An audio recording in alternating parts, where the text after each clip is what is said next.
Okay, Assalamualaikum dan selamat sejahtera. Nama saya Muhammad Fahmi bin Faris, mengambil bahagian Course Electrical Power Engineering. Saya memegang jawatan EXCO, Quality Control di Majlis Perwakilan Pelajar 2024-2025. Selain itu, saya juga adalah Presiden Tenis Club bagi Unit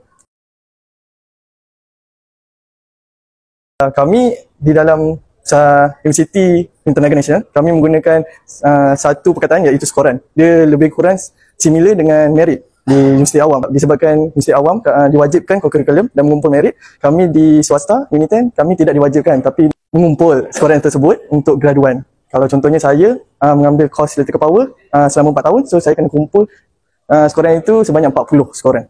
So bagi skoran ni bagi saya adalah ilmu baru bagi satu pelajar, kerana untuk saya sendiri as Presiden Tenis Club, saya perlulah mengatur strategi untuk tim saya sendiri, selesa saya, bendahari dan exco yang lain untuk membentukkan satu program. So setiap tahun atau setiap semester kami akan membuat beberapa program dan juga kami dapat membantu pelajar-pelajar untuk mengumpul skoran mereka bagi diorang semua boleh graduate pada masa yang telah ditetapkan.